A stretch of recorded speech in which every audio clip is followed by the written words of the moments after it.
Votre programme avec Omkia. Ouverture, porte, portail, pergola et store. Votre spécialiste de la rénovation, Omkia. Bonsoir à toutes et à tous, ravi de vous retrouver pour un nouveau numéro de 85 chrono. Vous le savez, nous sommes ensemble le lundi soir pour revenir sur toute l'actualité sportive marquante du week-end. Et au sommaire de cette émission, pour démarrer bien direction le 5e tour de la Coupe de France. Derby en vue entre les Sables Vendée Football et la Roche VF. Nous ferons également le point sur tous les qualifiés pour le 6e tour. Nous reviendrons aussi sur l'événement du week-end qui était à suivre en direct sur TV Vendée avec la 42e édition du Chrono des Nations. C'était ce dimanche aux Herbiers. En basket, c'est l'un des moments forts de la saison de N1, place au derby vendéen entre les Sables et Chaland, une rencontre exceptionnellement délocalisée aux Oudéry à La Roche-sur-Yon. Sur les parquets de Rincoquet, la N1 Elite faisait son retour à la Montparière samedi soir. Le Poiré-sur-Vie retrouvait Mérignac pour la 2e journée de championnat. Et puis enfin en rugby, le FC Lyonnais est toujours à la recherche d'une première victoire cette saison. Nous verrons si les Rouges et Blancs y sont parvenus hier après-midi. Voilà pour le programme de ce 85 chrono du lundi 14 octobre 2024 qui démarre tout de suite.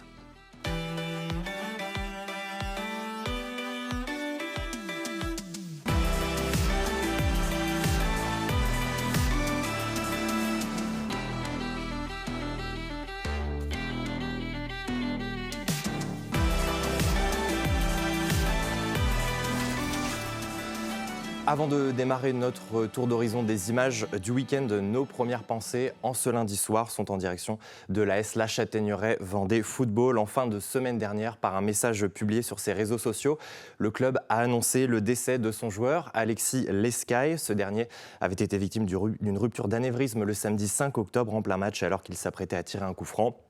Alexis Lescaille avait alors été opéré en urgence et se trouvait depuis dans un coma artificiel. À l'annonce de son décès survenu jeudi 10 octobre, de très nombreux messages de soutien ont afflué sur les réseaux sociaux en provenance notamment des clubs de football vendéens. Tous les matchs de la Châtaigneraie programmés samedi et dimanche ont été reportés à une date ultérieure. Alexis Lescaille avait 34 ans et entamait sa 8e saison sous les couleurs du club châtaigneuraisien. Ce soir, les équipes de TV Vendée et de 85 chrono adressent leurs plus sincères condoléances aux proches d'Alexis, à sa femme Pauline, à leur petite fille Cléophée ainsi qu'à tous les membres de l'AS La Châtaigneraie Vendée Football, orphelin en ce début de semaine de celui que tous surnommaient Macaille. Sur les terrains de football, le week-end était marqué par le 5e tour de la Coupe de France. 3 derbys vendéens au menu, parmi lesquels celui entre les Sables Vendée Football et la Roche VF. Ça se passait samedi soir au stade de la rue de Lierre. Les Lyonnais en bleu partent favoris et pour cause, le groupe de Frédéric Reculot évolue en N2, 2 divisions au-dessus des Sablés qui jouent en R1. Et pourtant, le début de match tourne en faveur des Sables d'Olonne. Après avoir manqué un pénalty en début de match, les Blancs ouvrent le score par Mafal Sarr, 1-0 pour les hommes de Jérémy Charnot. Réaction immédiate de la Roche qui égalise 5 minutes plus tard grâce à Stéphane Boissy et continue de se mettre en évidence avec cette frappe ici d'Arrojo. Les hommes en bleu vont même prendre les devants juste avant la pause. Côté droit, Mathieu Villette trouve Stéphane Boissy dans la surface qui conclut à bout portant. 2-1 pour le groupe de Frédéric Reculot à la pause. Au retour des vestiaires, les Sablés sont tout proches de recoller à la marque avec cette tête déposée par Samb qui heurte la barre transversale adverse. 67e minute, les Lyonnais sont à l'attaque. L'arbitre laisse l'avantage. L'action se poursuit à droite. Arrojo cherche Boissy, mais c'est finalement Dabin qui hérite de ce ballon. Entré en jeu en fin de première, l'attaquant de la Roche Vendée Football permet aux siens de faire le break et de mener 3-1. Alors que la Roche VF semble avoir la maîtrise sur cette fin de match, le pressing haut des Sablés va être récompensé. Yanis Gebel profite du travail de Samb pour réduire l'écart à la 73e minute. Mais malgré de nombreuses autres occasions en fin de rencontre, les Sablés ne réussiront pas à revenir à hauteur. Score final 3-2 en faveur de la Roche VF. Je vous propose d'écouter les deux coachs, Jérémy Charnot précédé de Frédéric Reculot. Tous les deux étaient au micro d'Océane Boisselot. On savait que ça serait compliqué. Maintenant, il fallait qu'on soit en condition d'accepter ce type de match. Et je pense que les joueurs, même si on n'a pas fait un grand match, ont été en capacité de répondre à ce qui pouvait être confronté. Donc voilà, on est satisfait. Le scénario d'égaliser très vite leur fait mal parce que je pense que s'ils avaient tenu un peu le résultat sur un terrain aussi compliqué que ça, je pense qu'on aurait peut-être eu du mal. Le fait de revenir, bon, ça a remis les choses à l'endroit. Maintenant, on a affronté une belle équipe, une vraie belle équipe des Sables d'Olonne avec des vrais joueurs. Et voilà, ils nous ont posé des problèmes. Et on passe par la petite porte parce que sans faire un grand match, on passe. Donc voilà, je me satisfais de ce résultat et de ce match-là ce soir. La première, on avait le plan d'être peut-être un peu plus compact en attendant et jouer les contres, ce qu'on a réussi parce qu'on obtient un péno. On a une grosse occasion aussi, donc je pense qu'on les a fait douter, l'égalisation et le 2-1. forcément ça change la carte. Et là on s'est dit qu'on allait agresser plus haut sur des zones et jouer sur leur côté droit et notre côté gauche pour appuyer et leur faire mal, et c'est ce qu'on a essayé. On savait que ça restait un niveau N2, qui allait avoir des problématiques plus nombreuses que de la R1. Mais voilà, on savait qu'on avait des armes, on avait préparé ça la semaine et on a tenté notre chance tout le long du match, et je pense qu'on aurait pu. Malheureusement, voilà, ça ne s'est pas fait, mais ça reste une très bonne perf et je pense que ça va donner de la confiance par contre pour le futur. Voilà, La Roche VF qualifiée pour le 6e tour. L'occasion de jeter un œil sur les autres qualifiés du week-end. Ils seront au moins 5 à défendre les couleurs vendéennes au prochain tour. Les Herbiers, La Roche VF, La Roche ESO, Fontenay-le-Comte et puis le Petit Pousset, le club de Saint-Philbert-la Réorte, la Jeudonnière, pensionnaire de D3, qui a réalisé un nouvel exploit en sortant. Voilà, cette fois encore, un club de R3, le Cécilien Martinoyen. Et puis ils seront au moins 5, je vous le disais, puisque le match de la Châtaigneraie a été reporté en raison du décès d'Alexis Lescaille. À noter enfin l'élimination du Vendée Poiré Foot, battu au tir au but par Vertou. Et puis du côté des féminines, le 3e tour de la Coupe de France, ce sera le week-end prochain. En attendant, place au championnat. Dimanche, La Roche ESO se déplaçait sur la pelouse de Bourges pour la 5e journée de D3. Match nul spectaculaire, 4 buts partout. Avec ce point pris à l'extérieur, les joueuses d'Anthony Gauvin pointent à la 7e place. Et puis un dernier détour classement, cette fois en D1 de Footnet, le plus haut échelon du tennis ballon français qui concerne le club des Sables Vendée Football. Pour la 2e journée, les Sablais se sont inclinés 3-0 face aux champions de France nantais avant de l'emporter 3-7-1 face aux Corses de Kasinka. Les Sablais sont actuellement 9e au classement. 25 nationalités représentées, 22 champions nationaux. Pour sa 42e édition, le Chrono des Nations, la dernière épreuve de la saison sur route, s'offrait une nouvelle fois un très beau plateau. Peut-être l'avez-vous suivi en direct hier sur TV Vendée.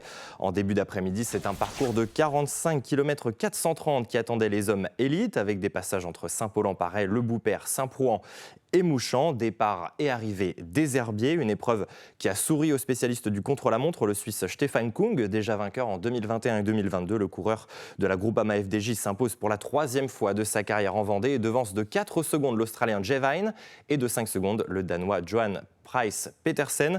Et puis chez les élites femmes, ce 42e Chrono des Nations était aussi le jubilé d'une certaine Grace Brown, l'Australienne, championne olympique et championne du monde du contre-la-montre, disputée dimanche en Vendée, la dernière course de sa carrière. Grandissime favorite, Grace Brown a tenu son rang et s'impose en 51 secondes de mieux que l'Italienne Vittoria Guasini. Je vous propose à présent d'ouvrir la page basket de ce 85 chrono, et pour démarrer, des images de La Roche Vendée Basket. Les Tigresses étaient en déplacement vendredi soir dans les Ardennes à l'occasion de la 3e journée de Wonder League. En manque de points en ce début de saison, le RVBC retrouvait Charleville-Mézières, autre formation sans victoire depuis le début du championnat. Et dans ce duel de mal classés, les Lyonnaises ne sont pas parvenues à prendre le meilleur de leur vis-à-vis. Menées 39-33 à la pause, les Flammes ont su serrer le jeu avant de faire céder une bonne fois pour toutes les Tigresses en fin de match. Défaite du RVBC 83-73. Les Tigresses ne gagnent donc toujours pas dans cette Wonder League. On va le voir au classement.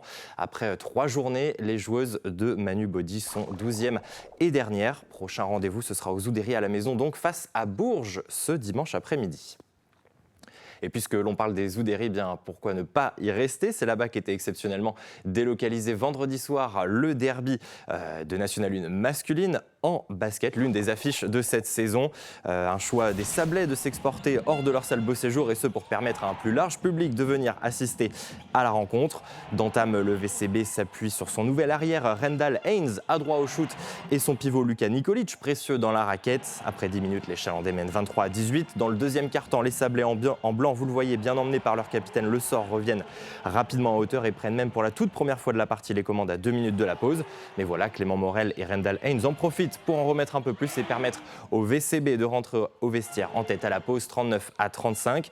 Jamais très loin à la marque, les Sablais font l'effort et parviennent à rééquilibrer la feuille après 5 minutes. Mais en face, un homme est bien trop fort vendredi soir. L'Américain Haynes, meilleur marqueur de la rencontre avec 25 points inscrits, permet aux Chalandais d'attaquer les 10 dernières minutes avec une avance plus que confortable, plus 10, 58-48. Les Sables Vendée Basket pourra regretter son manque d'adresse sur la ligne des lancers francs avec un petit 2/9, là où les Chalandais s'offrent sur l'exercice un 16/17. Le VCB pointe à plus 16 à 2 minutes du terme et va tranquillement gérer cette fin de match pour s'imposer 74-64. Les deux coachs François Sens et Sébastien Lambert étaient au micro d'Océane Boisselot en après-match. La frustration, elle vient surtout du 3e quart-temps où je pense qu'on avait réussi à trouver un petit peu des solutions. On a réussi à générer pas mal de situations faciles sur du jeu rapide, du jeu de transition. Et c'est vrai qu'on n'a vraiment pas été adroit sur les tirs de près, puisque globalement sur les tirs à 3 points, on fait jeu égal avec Chaland, mais sur les tirs dans la raquette et les lancers francs, on a été déficient. Et sur un match qui joue comme ça à peu de points, c'est préjudiciable. C'était une opposition de style, ils ont trouvé des tirs sur des tirs extérieurs, des exploits à l'extérieur. Je pense qu'il y a 10 situations où on est à 1 mètre du cercle, on tire, la balle fait gamelle, et puis on rate un tir, 2 tirs, 3 tirs. Il y a une petite fébrilité qui s'est installée. Et Chaland a bien joué le coup puisqu'ils ont réussi à appuyer au bon moment. On n'est pas loin d'avoir fait le match qu'on voulait faire. Ce qui est plaisant ce soir, c'est que c'est une équipe qui a gagné et le travail qu'on fait depuis le début de l'année, notamment sur nos matchs à l'extérieur, on l'a produit au bon moment. Ce qui est intéressant, c'est la presta collective ce soir, c'est la volonté, l'abnégation de tout le monde. Tout le monde a apporté quelque chose. On aurait pu avoir, je pense, un petit peu plus d'avance à la mi-temps si on avait un peu mieux géré certains ballons. Ce qu'on manque un petit peu, c'est de régularité dans l'effort. Les garçons sont vraiment félicités parce qu'on a vraiment été très très solides défensivement. Avec les choix qu'on avait faits, on a assumé nos choix jusqu'au bout. On a toujours gardé un matelas. Il n'y a pas de hasard. On est quand même devant de la première à la dernière seconde. Je pense que la victoire, elle est méritée. Et avec ce succès dans le derby, le Vendée Chaland Basket décroche son 4e succès en 6 matchs de championnat. Au classement, les Chalandais retrouvent donc le podium de leur groupe sur la 3e marche. Les Sablais, eux, enchaînent en revanche un 2e revers consécutif qui place désormais le groupe de François Sens à la 11e place. Et puis un étage en dessous, en N2, on disputait samedi soir la 5e journée. Le Montaigu Vendée Basket Club était en déplacement sur le terrain de l'Adour d'Art Basket. Le MVBC s'incline 82 à 65 et pointe désormais en avant-dernière position. Et puis enfin, en même étage, toujours en National 2 du côté des féminines, les espoirs de la Roche Vendée Basket ont été balayés par l'équipe de Choré samedi soir, défaite 75 à 39 pour les Lyonnaises, toujours à la recherche de leur première victoire en championnat et logiquement lanterne rouge après 4 journées. En rink hockey, leur dernier match à domicile dans l'élite remontait à l'hiver 2022. Un forfait général, une descente et un titre de champion de N2 plus tard. Le Poirier Roller faisait son retour devant son public de la Montparière en N1 élite samedi soir. Les Genoux qui avaient attaqué la saison de la meilleure des manières en l'emportant le week-end dernier recevaient cette fois Mérignac pour la 2e journée. Et l'ouverture du score, elle est déjà pour Mérignac à la 4e minute de jeu sur ce tir lointain signé Lebert. Le Poiré réagit rapidement avec Stanislas Van Kamelbeck qui se fraye un chemin pour égaliser à 1 but partout. Quelques instants plus tard, Mérignac est tout proche de reprendre l'avantage. Le poteau vient sauver le gardien du Poiré sur cette lourde frappe. En contre et en transition, c'est cette fois au tour des Vendéens de manquer leur chance, bien gênés par le retour des Mérignacais. Il faut ensuite un très bel arrêt du gardien adverse sur ce tir de Mendes pour préserver le score à 1 partout. Puis 22e minute en solitaire, Van Kamelbeck s'élance de sa moitié de terrain et marque un doublé. Les hommes de Duarte Delgado sont en tête à la pause 2-1. Le retour sur les parquets est favorable à Mérignac. 34e minute, les Girondins reviennent à 2 partout. Le Poiré va devoir réagir et s'exécute à la 40e. Mendes délivre une merveille de passe pour Charles Thébault qui n'a plus qu'à venir conclure en 1 contre 1. Les Jeunes reprennent l'avantage 3-2 et vont ensuite se libérer en fin de rencontre. Javier Suarez permet aussi de faire le break sur ce coup franc direct. L'homme du match, ensuite Stanislas Van Kamelbeck, s'offrira même un triplé en toute fin de rencontre pour porter le score à 5-2.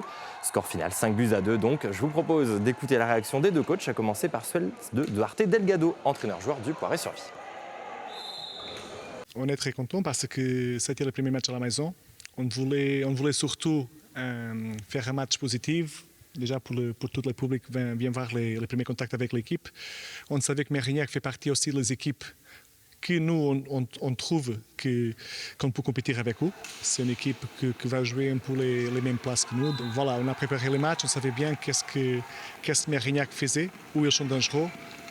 Je pense qu'on est arrivé quand même une presque bonne partie du match à le faire. Voilà, après, les points positifs pour moi, c'était le manque de réalisme. On a eu quand même pas mal de situations de transition qu'on n'a pas bien décidé. Mais bon, je suis très content. Il ne faut pas oublier qu'on vient de monter, on vient de gagner un match extérieur. Voilà, je pense qu'on est sur les bons chemins. On a une équipe qui est un peu en reconstruction avec une descente sportive l'an dernier qui se termine par un maintien administratif et le Poré qui a quelques bases solides depuis 2 ans. On savait que ça allait être dur et ça a fait un petit peu la différence, cette expérience qu'ils ont ensemble sur la deuxième mi-temps où ça s'est joué là, à 10 minutes de la fin où ils ont réussi à passer devant et après on les a plus revus.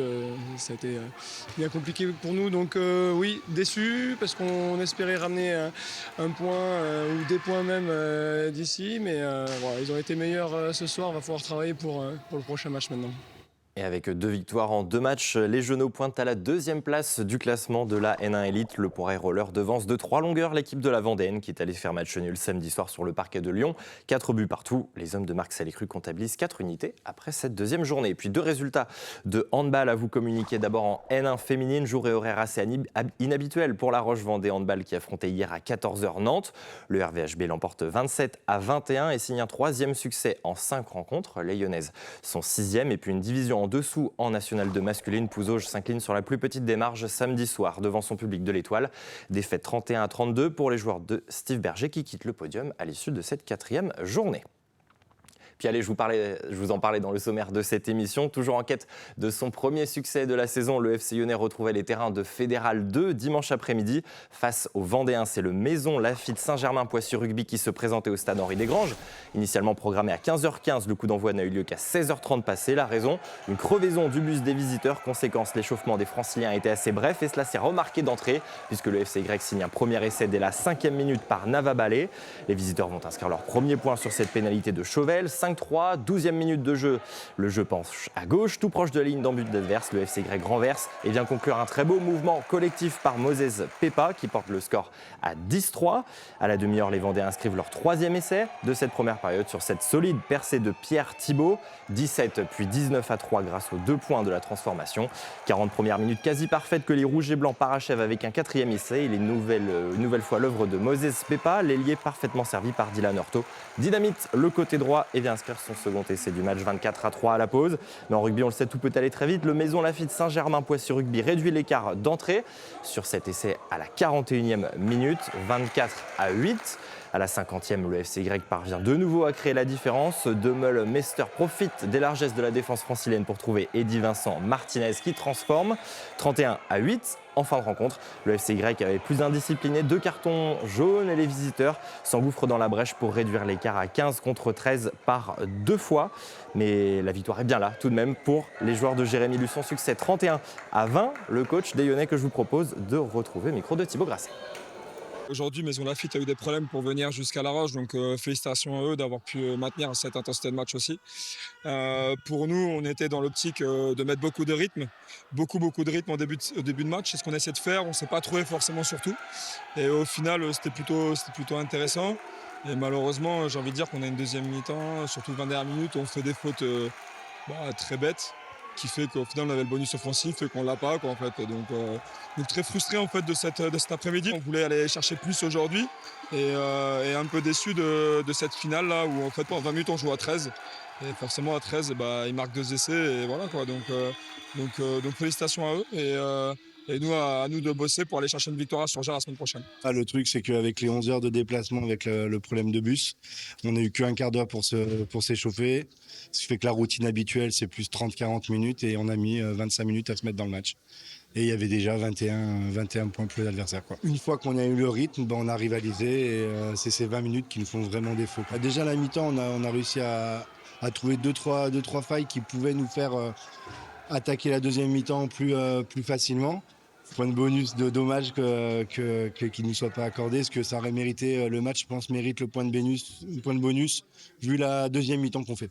Et avec cette première victoire de la saison, les Lyonnais se donnent un peu d'air au classement. Après 4 journées, le groupe de Jérémy Luçon passe devant son adversaire de dimanche et pointe désormais à la 8e place. Et puis les équipes vendéennes reçues 2/2 en rugby, puisque du côté de la Fédérale 3, la victoire aussi pour les Sables d'Olonne qui sont allés s'imposer 39-17 sur le terrain de Lorient. De bons résultats également sur les patinoires de hockey sur glace. Battu le week-end dernier à domicile, le Haut-Glisse s'est bien rattrapé samedi soir en allant l'emporter 4-0 sur le terrain de l'équipe réserve réserve d'Anglet.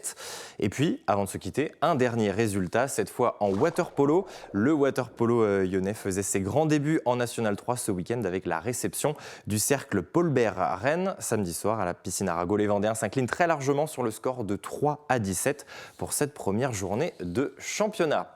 Voilà pour le tour de l'actualité sportive de ce lundi 14 octobre 2024. Et puisque le sport ne s'arrête jamais sur TV Vendée, vous le savez, on se retrouve dès jeudi soir. On parlera basket avec nos invités du Vendée Chaland Basket, actuel 3e de sa poule et récent vainqueur du derby. On l'a vu dans cette émission.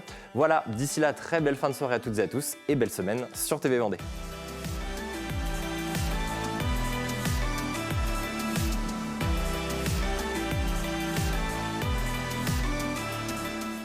Votre programme avec Omkia.